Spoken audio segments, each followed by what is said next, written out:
oleh Sarung Al-Samsi.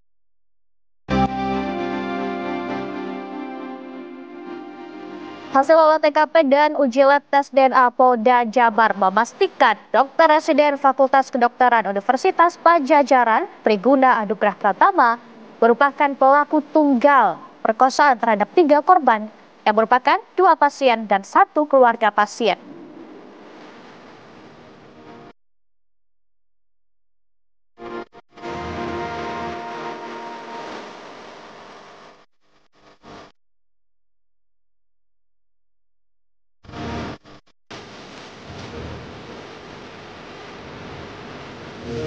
Seorang ibu hamil 6 bulan asal Limbangan, Garut hilang saat pergi berobat ke Puskesmas Darwati, Bandung, Jawa Barat.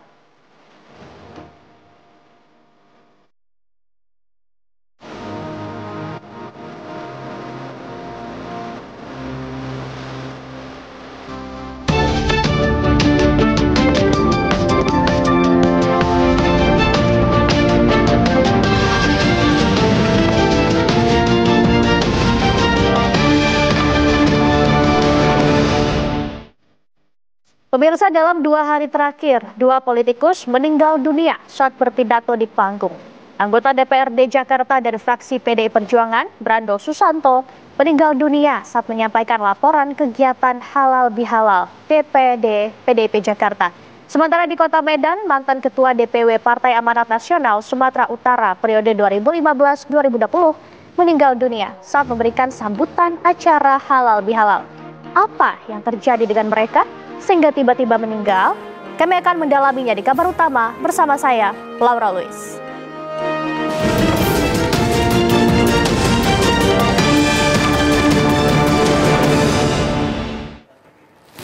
Kita awali informasi pertama, pemirsa, dari hasil olah TKP dan uji lab tes DNA terhadap 3 orang korban.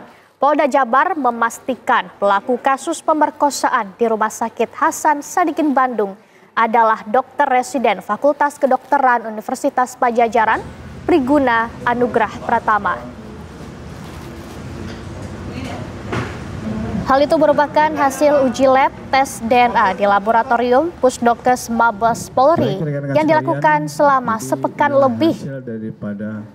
Tes genetik dilakukan terhadap tersangka Priguna serta ketiga korban, yakni 2 pasien dan 1 keluarga pasien di Rumah Sakit Hasan Sadikin, Bandung.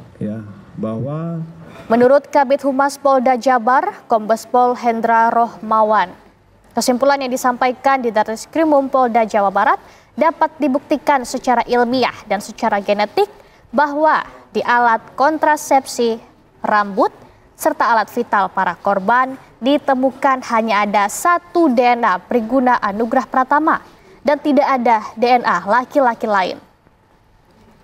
Sementara itu, untuk melengkapi berkas perkara P21 yang akan dikirimkan ke Kejaksaan, polisi masih melakukan pendalaman dan melakukan pemeriksaan terhadap saksi tambahan yang sebelumnya 17 orang.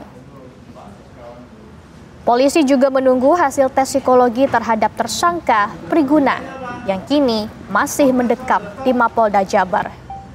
Baik rekan-rekan sekalian, jadi inilah hasil daripada hasil penegasan kami ya, bahwa di sini dapat dibuktikan secara ilmiah ya, dan secara genetik ya, bahwa di kondom itu identik ya profil daripada DNA tersangka Priguna ya. Kemudian tadi disampaikan oleh Pak Kabid Dokes ya, tidak ada DNA individu pada swab vagina korban. Masjid Istiqlal Jakarta dipadati ribuan pengunjung yang antusias mengikuti pameran jembatan persaudaraan antara Indonesia dan Arab Saudi. Selain memperlihatkan eratnya hubungan budaya, pameran ini juga menyajikan replika mimbar Nabi, miniatur Masjid Nabawi, dan Masjidil Haram yang ingin dilihat pengunjung.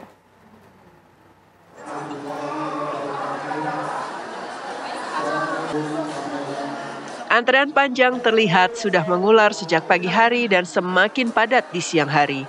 Para pengunjung terlihat antusias untuk melihat seperti apa isi pameran jembatan persaudaraan antara Indonesia dan Arab Saudi. Sesampainya di dalam, pengunjung langsung disuguhi kopi khas Arab dan diberi kurma. Ternyata ini merupakan budaya orang Arab dalam menjamu tamu. Di bagian dalam, pameran ini menyajikan dinding bertuliskan sejarah dari bangunan-bangunan yang ada di Arab, khususnya Masjidil Haram dan Masjid Nabawi. Terdapat juga replika mimbar Nabi, miniatur Masjid Nabawi, dan Masjidil Haram hingga virtual reality. Buat edukasi ya, salah satunya begitu. Kan bagus gitu, buat anak-anak supaya ada pandangan buat, oh pengen ke sana gitu, Masya Allah gitu kan. Kita lihat replikanya aja dulu, barang ya gitu. Menjelang siang, antusiasme pengunjung tidak terbendung. Beginilah suasana antrean yang kian membludak. Sejumlah pengunjung bahkan pingsan dan digotong untuk ditangani lebih lanjut. Akibat peristiwa pingsannya para pengunjung pameran, pihak panitia dan petugas keamanan terpaksa menghentikan dan menutup sementara pameran. Pameran Jembatan Persaudaraan Indo-Saudi di Kompleks Masjid Istiqlal ini akan digelar hingga tanggal 3 Mei 2025. Dari Jakarta, tim TV One mengabarkan. Seorang ibu hamil asal Limbangan, Garut dikabarkan hilang saat pergi ke Puskesmas Darwati di Kecamatan Rancasari, Kota Bandung, Jawa Barat. Terakhir, korban pamit untuk berobat karena mengeluh gatal-gatal pemirsa. Dan polisi telah mengumpulkan saksi dan barang bukti CCTV.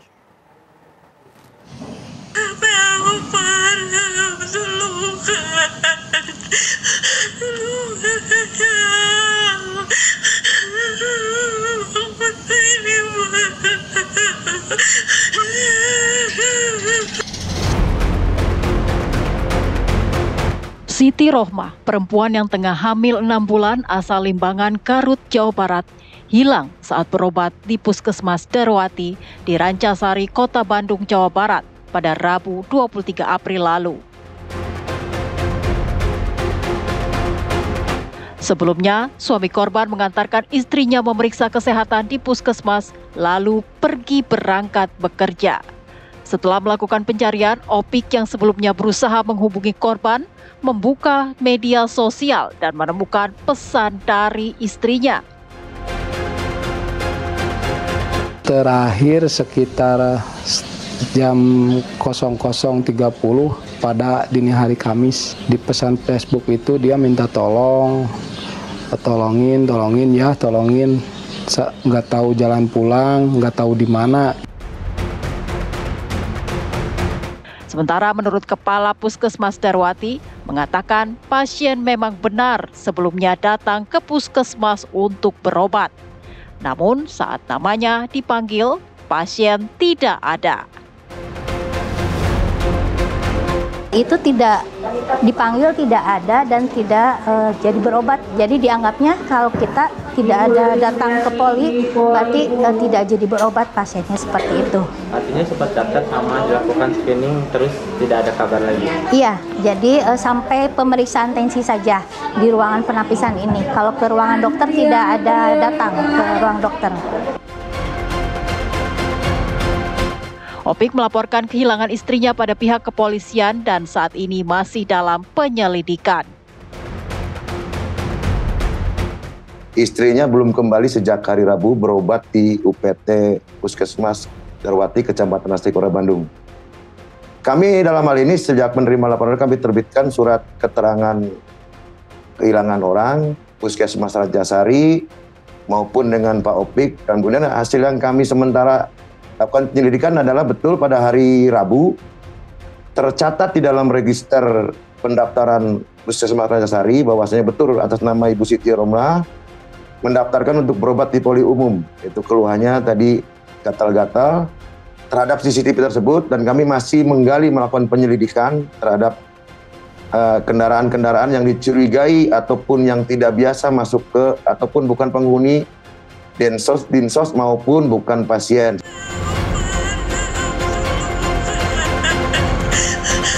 Dari Bandung, Jawa Barat, Cepi Kurnia, TV One, mengabarkan.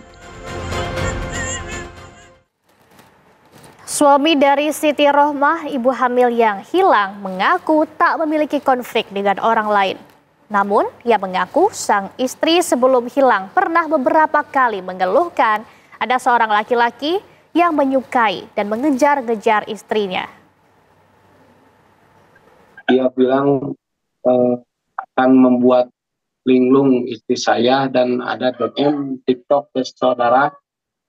Bilangnya, tolong bilangin ke saudara kamu kalau nggak mau ngelepasin istrinya atas nama Siti Rohmah, akan saya buat gila dan linglung. Jadi nggak ada musuh atau konflik dengan orang lain. Cuman si istri itu sering bercurhat ke saya bahwa ada seseorang yang benar-benar ngejar-ngejar suka sama dia. Anda kembali menyaksikan kabar utama pemirsa. Anggota Unit Reserse Kriminal Polsek Cengkareng menangkap 4 debt kolektor yang kerap meresahkan warga di Jalan Raya dan Mogot, Jakarta Barat. Dalam razia ini, anggota Polsek Cengkareng menyusuri sepanjang Jalan Raya dan Mogot, Jakarta Barat. Aparat berhasil menangkap 4 pria yang diduga sebagai penagih hutang atau debt collector yang tengah memantau kendaraan bermotor. Selanjutnya, keempat debt collector ini langsung dibawa ke Mapolsek Cengkareng. Razia dilakukan untuk menghindari adanya perampasan kendaraan masyarakat di jalan karena tidak sesuai dengan prosedur dan aturan hukum yang berlaku. Polisi mengimbau kepada masyarakat agar melapor jika mendapatkan perlakuan atau penagihan secara ilegal di jalan oleh para penagih hutang.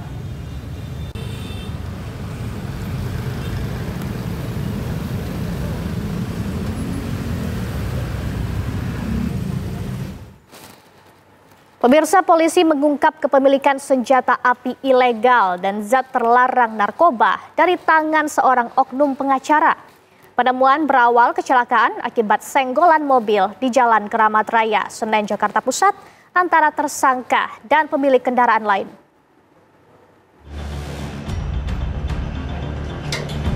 Pihak kepolisian menetapkan oknum pengacara S sebagai tersangka kepemilikan senpi ilegal dan sejumlah narkoba. Pengungkapan berawal dari insiden senggolan mobil di jalan antara tersangka dan pengendara lain. Kemudian keduanya bersitegang dan diamankan petugas. Ketika tersangka menundukkan badannya, anggota Lantas Polres Metro Jakarta Pusat melihat sepucuk senpi yang terselip di pinggang S. Sehingga bapak ini dikasih tahu apa semuanya, masih marah, nggak ada musyawarah. Sehingga pada saat anggota kami duduk berdiri sama teman Pak Pitardi itu, dia jongkok, kelihatan senjatanya. Lah pada saat itu anggota kami yang namanya Aibtu Pitardi langsung dipegang, diambil senjatanya. Petugas kemudian membawa tersangka ke Polres Metro Jakarta Pusat bersama barang bukti senjata api jenis Makarov, airsoft gun, dan senjata laras panjang. Petugas kepolisian juga menggeledah rumah tersangka, meski tidak ditemukan barang bukti lain. Namun, setelah dilakukan tes urin, hasilnya positif narkoba. Hasil dari pemeriksaan terhadap tersangka mendapatkan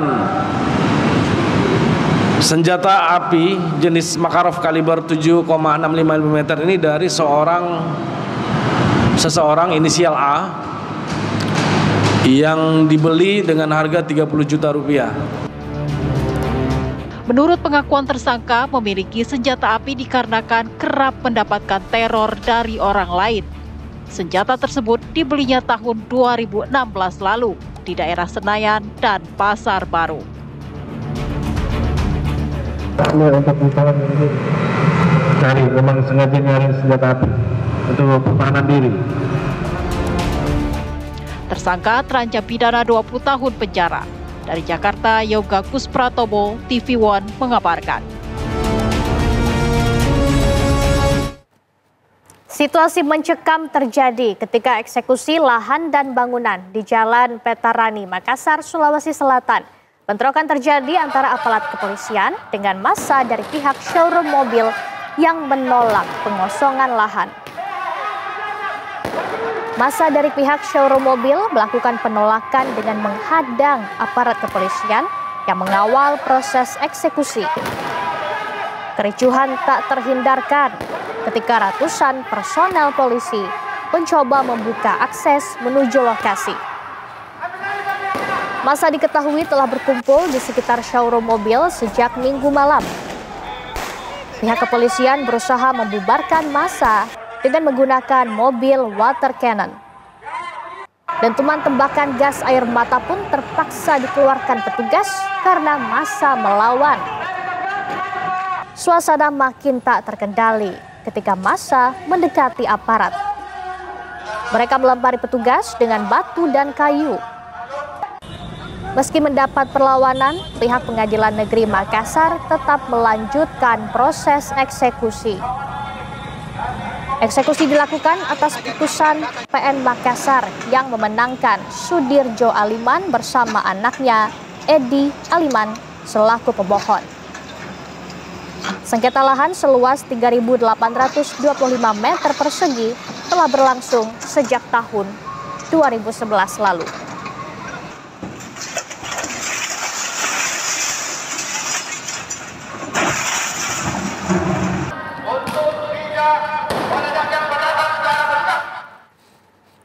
Pemerintah Provinsi Jawa Barat berencana menerapkan program wajib militer bagi anak-anak bermasalah, terutama yang terlibat dalam geng motor dan tawuran. Peserta akan mengikuti pendidikan khusus di bawah pengawasan TNI Polri selama 1 tahun, sementara status sekolahnya tetap terdaftar di SMP atau SMA asal dengan kelas khusus. Beberapa daerah seperti Bandung sudah menyiapkan babak untuk program ini.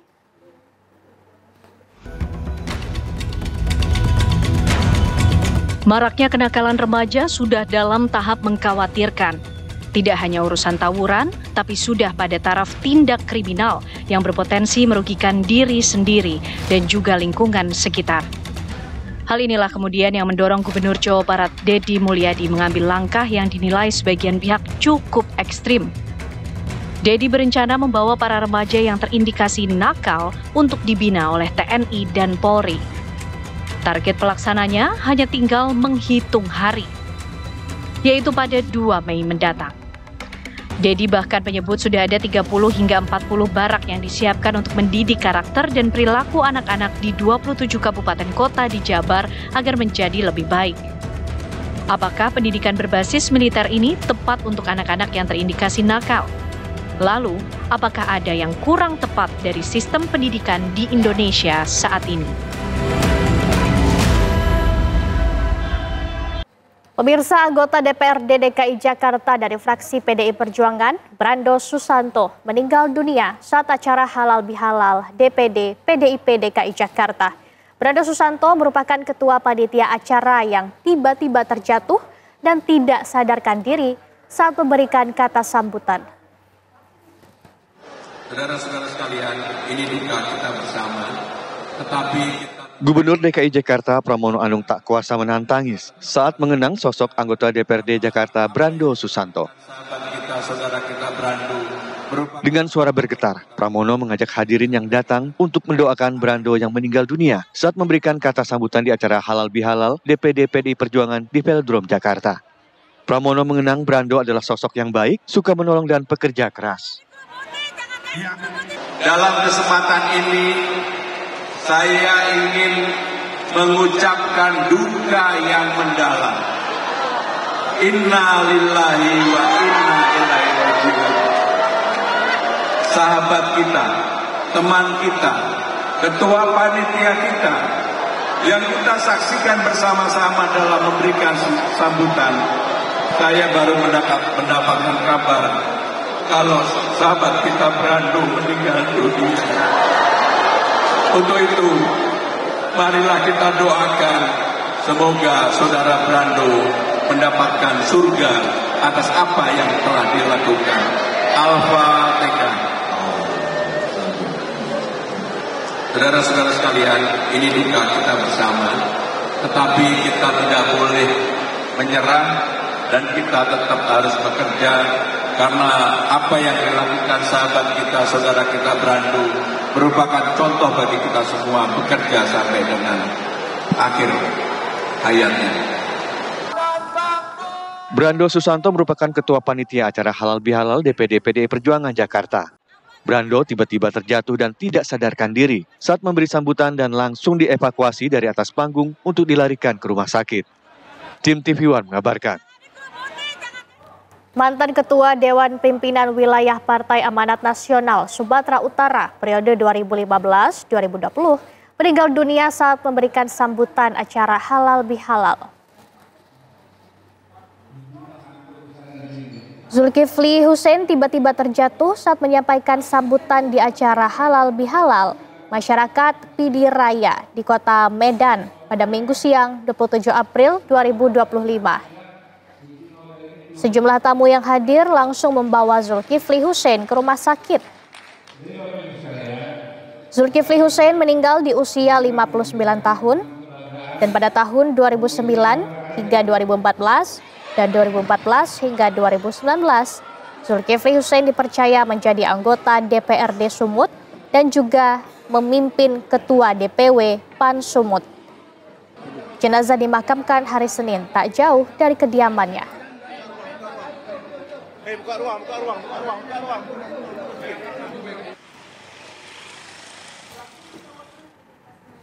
Dalam 2 hari terakhir pemirsa, 2 politikus meninggal dunia saat berpidato di panggung. Anggota DPRD Jakarta dari fraksi PDI Perjuangan, Brando Susanto, meninggal dunia saat menyampaikan laporan kegiatan halal bihalal DPD PDIP Jakarta. Sementara mantan Ketua DPW Partai Amanat Nasional Sumatera Utara meninggal dunia saat memberikan sambutan acara halal bihalal. Apa yang terjadi dengan mereka sehingga tiba-tiba meninggal dunia?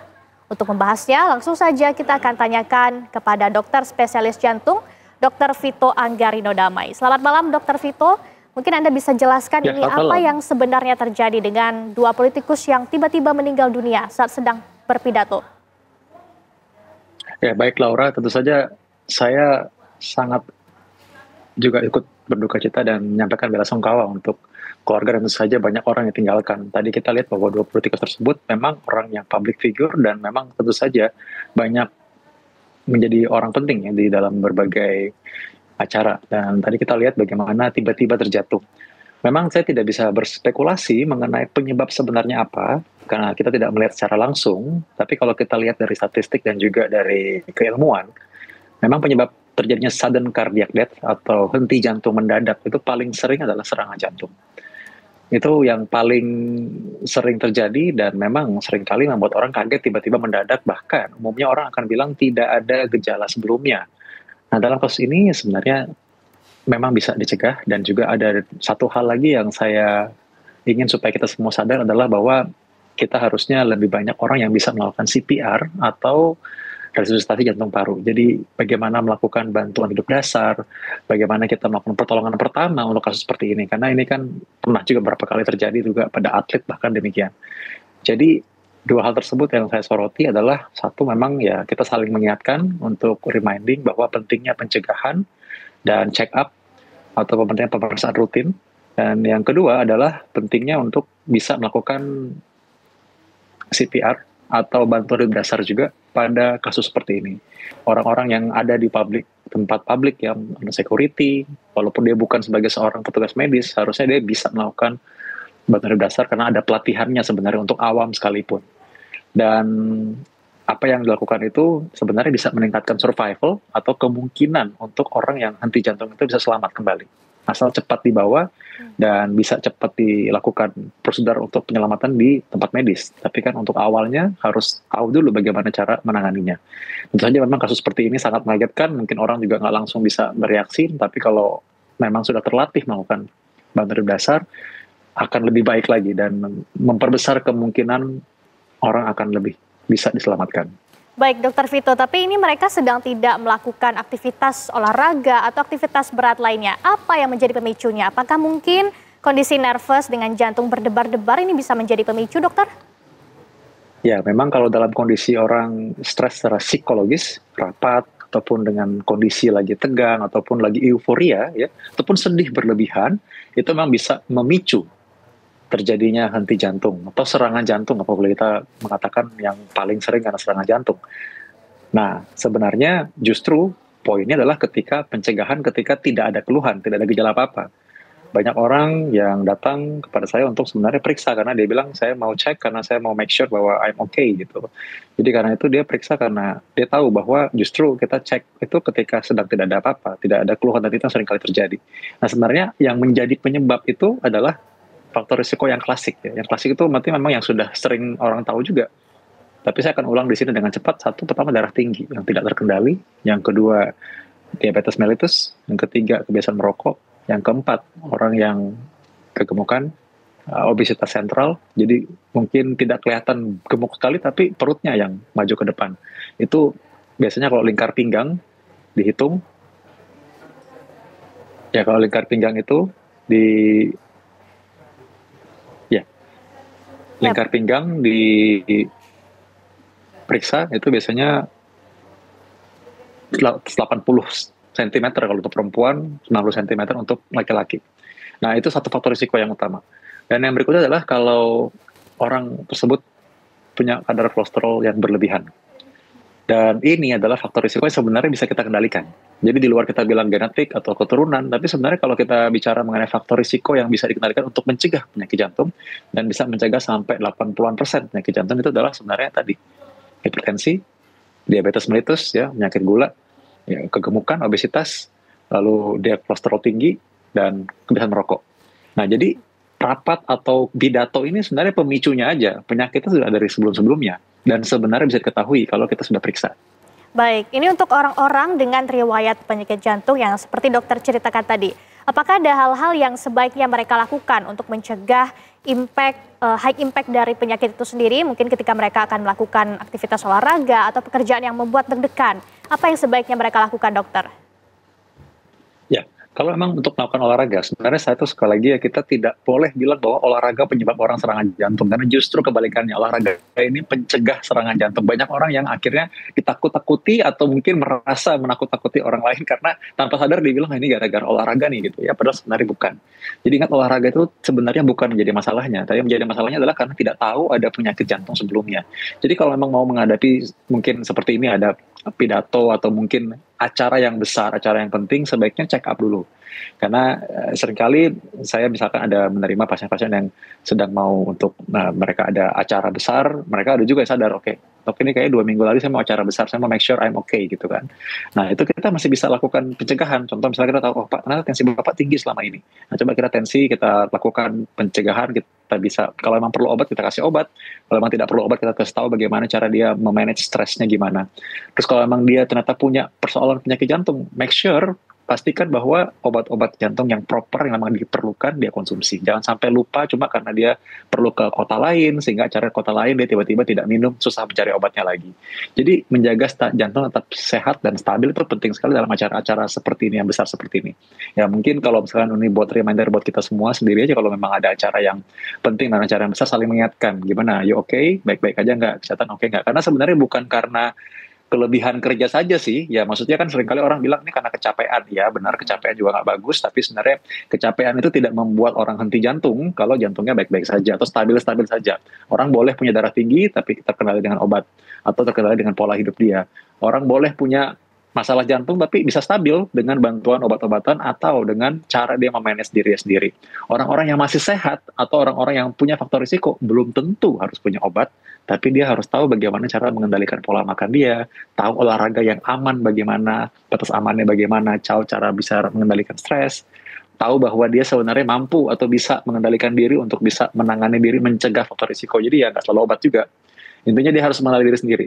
Nah, kalau bagi masyarakat mungkin bisa manfaatkan bagaimana cek kesehatan sekarang juga sebenarnya sudah disediakan ya di berbagai tempat ya, bisa sih bagaimana cek kesehatan dan sesuaikan dengan budget masing-masing, tapi itu saya percaya bahwa sangat penting dan itu akan sangat krusial sekali buat Anda semua, jadi nggak kaget-kaget tiba-tiba terjadi penyakit jantung dan menghadapi komplikasi langsung. Penyakit jantung pembuluh darah ini sebenarnya paling gampang diatasi kalau masih baru dalam keadaan masih ringan. Atau lebih baik lagi faktor risiko aja. Oke, Orang misalnya baik. tentang demam darah tinggi aja, kan bisa ditangani sebelumnya. Jadi tidak sampai harus terjadi komplikasi penyakit jantung. Baik, semoga kejadian seperti ini tidak berulang lagi dan semoga kita lebih aware dengan kondisi kesehatan. Terima kasih Dr. Vito atas informasi Anda. Selamat malam, selamat beraktivitas kembali. Seorang anak berusia 6 tahun ditemukan tewas terbakar di dalam sebuah kontrakan di Kampung Kresek, Desa Rawaburung, Kecamatan Kosambi, Kabupaten Tangerang, Banten pada Minggu sore. Peristiwa naas tersebut diketahui saat ibu korban mencari anaknya dan menemukannya di kontrakan milik pacar sang ibu dalam kondisi tewas terbakar.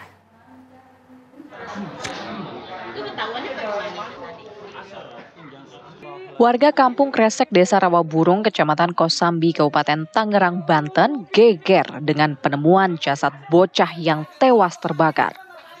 Jasad bocah malang berusia 4 tahun itu ditemukan pada Minggu sore di dalam sebuah rumah kontrakan. Menurut warga sekitar, ibu korban mencari-cari keberadaan anaknya. Ia meminta rumah kontrakan tersebut dibuka. Kontrakan ini merupakan tempat tinggal pacar sang ibu. Warga menuturkan kondisi rumah berasap dan jasad bocah malang itu ditemukan di dalam rumah dalam kondisi mengenaskan. Kasih itu dia buka kan, langsung dia buka. Apa yang abang kasih? Kunci. Oke. Kata dia, iya bang ini kunci saya, kata yang punya si 2 orang itu ya. Ada nggak? Orang di sana. Terus dia dibuka, lanjut si emaknya itu histeris. Oke. Kita jadi masuk dalam, masuk udah kita gitu. Yang di dalam apa ini bang? Yang abang lihat di dalam? Yang kenapa? Itu asap. Asap udah taburan. Asap semua putih. Iya, pas lampu dinyalain ternyata ada anak kecil. Kondisinya gimana bang? Kondisinya lagi tiduran. Terbakar. Udah terbakar. Terbakarnya parah? Parah. Warga melaporkan peristiwa ini ke Kepolisian Sektor Teluk Naga, Resor Metro Tangerang Kota. Saat ini jasad bocah malang tersebut telah dievakuasi ke RSUD Tangerang untuk autopsi. Kepolisian masih menyelidiki kasus ini. Dari Tangerang, Banten, Rusdi Muslim, TV One mengabarkan. Jenazah Muhammad Abdal, bocah 4 tahun yang ditemukan tewas terbakar di salah satu kontrakan di Tangerang, dimakamkan di TPU Pintu Kapuk, Kecamatan Teluk Naga, Kabupaten Tangerang. Suasana duka meliputi keluarga Muhammad Abdal, anak berusia 4 tahun, yang ditemukan tewas dengan tubuh terbakar, salah satu kontrakan di Tangerang, Banten. Usai otopsi, jenazah bocah malang itu telah dikebumikan di TPU Pintu Kapuk, Kecamatan Teluk Naga. Muhammad Abdal dikenal oleh bapak korban, merupakan sosok yang aktif, suka bermain dengan teman-temannya. Dirinya merasa terpukul saat anaknya jadi korban dibakar di dalam kontrakan. Keluarga berharap pelaku segera dapat ditangkap dan diberikan hukuman yang setimpal.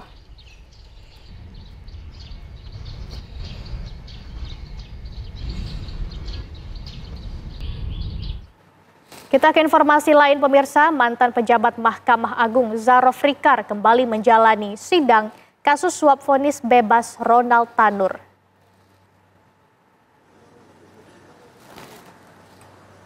Selain Zarof, 2 terdakwa lain yang menjalani sidang di Pengadilan Negeri Tipikor Jakarta Pusat, yaitu pengacara Lisa Rahmat dan Meriska Wijaya. Sidang mendengarkan sejumlah saksi, 2 saksi diantaranya merupakan saksi bersama, yakni anak dan suami dari Lisa Rahmat, pengacara Ronald Tanur. Zarof Rikar yang merupakan mantan pejabat Mahkamah Agung yang didakwa menyuap hakim yang memimpin Majelis Kasasi perkara Ronald Tanur. Ini untuk keterangan dari terdakwa Zarof Rikar dan terdakwa Lisa Rahmat.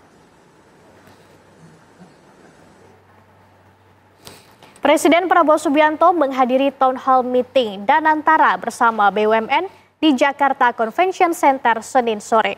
Selain memberikan arahan pada kesempatan tersebut, Prabowo mengaku menegur para direksi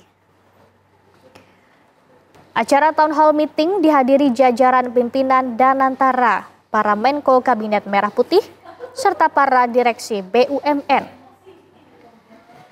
Acara kemudian diawali dengan laporan dari CEO Danantara, Rosan Roslani. Kemudian dilanjutkan dengan pengarahan dari Presiden Prabowo Subianto yang digelar secara tertutup. Setelah agenda tersebut selesai, Prabowo menjelaskan bahwa dirinya menegur para direksi BUMN. Prabowo meminta adanya evaluasi kepada semua direksi.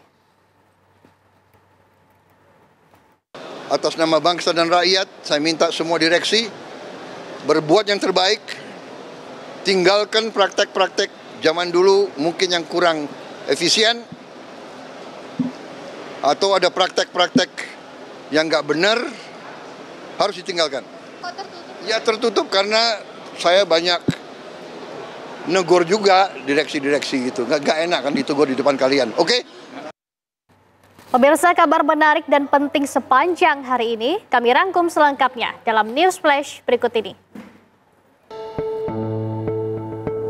Dari hasil olah TKP dan uji lab tes DNA terhadap 3 orang korban serta tersangka, Polda Jabar memastikan pelaku kasus pemerkosaan di Rumah Sakit Hasan Sadikin Bandung adalah dokter residen Fakultas Kedokteran Universitas Padjadjaran, Priguna Anugrah Pratama. Menurut polisi, hasil kesimpulan ini dapat dibuktikan secara ilmiah dan secara genetik, bahwa di alat kontrasepsi, rambut, serta alat vital para korban ditemukan hanya ada 1 DNA Priguna Anugrah Pratama dan tidak ada DNA laki-laki lain.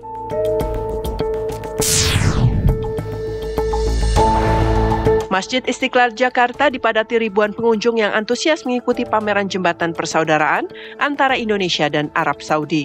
Selain memperlihatkan eratnya hubungan budaya, pameran ini juga menyajikan replika mimbar Nabi, miniatur Masjid Nabawi, dan Masjidil Haram yang ingin dilihat pengunjung. Tidak hanya itu, pengunjung juga disuguhi kopi khas Arab serta kurma. Karena banyaknya pengunjung yang datang, beberapa pengunjung pingsan dan langsung ditangani tim medis. Pameran Indonesia Saudi di Komplek Masjid Istiqlal Jakarta akan digelar hingga tanggal 3 Mei 2025.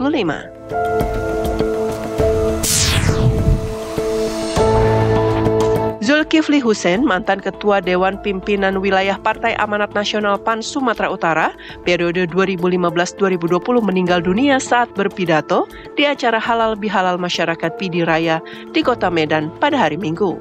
Penyebab kematian Zulkifli Hussein sementara belum diketahui. Jenazah dimakamkan hari ini tidak jauh dari kediamannya. Tim TV One mengabarkan. Pemirsa, demikian kabar utama malam ini. Setelah ini Anda akan menyaksikan program kabar hari ini bersama Felicia Amelinda. Saya Laura Luis, mewakili kru yang bertugas, mengucapkan terima kasih, selamat malam, dan sampai jumpa.